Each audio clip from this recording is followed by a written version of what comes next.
বন্ধুরা, আপনার ব্যক্তিগত কিংবা পার্সোনাল মোবাইল ফোন যে কোনো সময় অন্য কেউ হাতে নিতে পারে বা চাইতে পারে। যেমন ধরুন, আপনার বন্ধু অথবা ছোট বাচ্চা বা মামাতো খালাতো ভাই বোন সহ বাড়িতে আসা যে কোনো গেস্ট তাদের প্রয়োজনে আপনার কাছে ফোন চাচ্ছে, বাট আপনার ব্যক্তিগত ডকুমেন্টস থাকার কারণে আপনি দিতে না চাইলেও দিতে বাধ্য হচ্ছেন এবং দেওয়ার পর আপনি অনেক চিন্তায় পড়ে যান এবং ভাবতে থাকেন এই বুঝি আমার ব্যক্তিগত ফাইলগুলি দেখে ফেলবে। তো এই সমস্যার সমাধান নিয়ে এসেছি। এখন থেকে মাত্র এক ক্লিকেই আপনার সকল তথ্যকে হাইড করে নির্দ্বিধায় যে কাউকেই আপনার হ্যান্ডসেটটি দিতে পারবেন।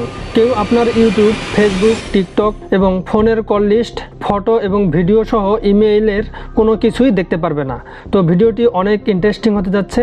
অবশ্যই ভিডিওতে লাইক কমেন্ট করে সবাইকে দেখার সুযোগ করে দিবেন। তো প্রথমেই আপনার ফোনের সেটিংসে যাবেন এবং স্পেশাল ফিচারে গিয়ে সেকেন্ড স্পেসে ক্লিক করবেন। কোনো ফোনে আলাদা নামে থাকতে পারে, যেমন আমার এই ফোনে অ্যাডিশনাল অপশনে গিয়ে এই সেকেন্ড স্পেসটি দেয়া আছে। তো এই সেকেন্ড স্পেসে ক্লিক করার পর নিচে দেখবেন গো টু সেকেন্ড স্পেস দেয়া আছে। এখানে ক্লিক করে কিছুক্ষণ ওয়েট করলে দেখতে পারবেন creating successfully to space on device. এখন নিচে কন্টিনিউতে ক্লিক করলে সুইচ বিটুইন স্পেস দেখতে পারবেন। এখানে আপনি এই একটি ফোনে দুটি স্পেস রেখে লগ ইন করার জন্য পাসওয়ার্ড বা শর্টকাট দিয়ে রাখতে পারবেন।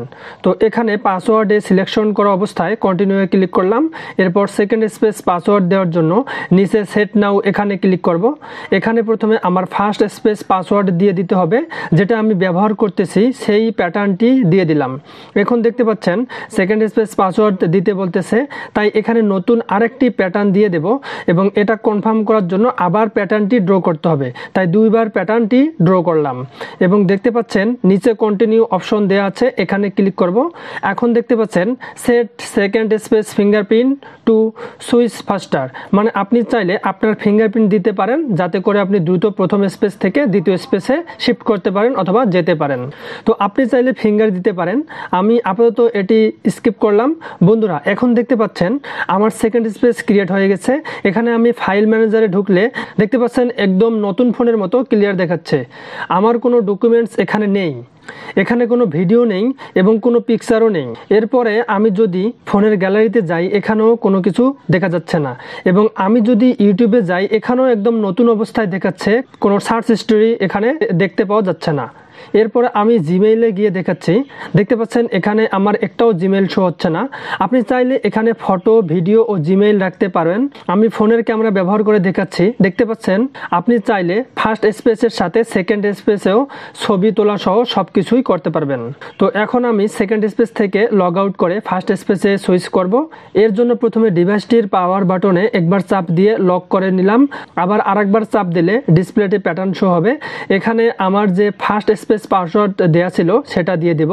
এখন দেখতে পাচ্ছেন আমার প্রথম অরিজিনাল স্পেসটিতে এসে গেছি, যেখানে আমার সকল পার্সোনাল ডকুমেন্টস রয়েছে, ফটো রয়েছে, সকল অ্যাপস যেগুলোতে আমি কাজ করি এবং ইউটিউব স্টুডিওতে ঢুকলে আমার চ্যানেল শো হচ্ছে। তো এখন কোনো আননোন পারসন যদি আমার ফোনটি হাতে নিতে চায়, তাহলে আমি চাইলেই সঙ্গে সঙ্গে আবারও এভাবে সেকেন্ড স্পেসে যেতে পারবো। এখন যদি আমার ফোনটি নিয়ে কেউ পার্সোনাল কিছু দেখতে চায়, তাহলে কিছুই দেখতে পারবে না, সে ভাববে এখানে কোনো কিছুই নেই। তবে চাইলে আপনি এখানে সাধারণ কিছু ফটো, ভিডিও রাখতে পারেন, যাতে কেউ সন্দেহ না করে যে আপনি সকল ডকুমেন্টস হাইড করে রেখেছেন। তো বন্ধুরা, এই অসাধারণ উপকারী ভিডিওটার জন্য অবশ্যই আমার চ্যানেলটিকে সাবস্ক্রাইব করে দিন, তাহলে এমন দারুণ সব ভিডিও সবার আগেই আপনি দেখতে পারবেন।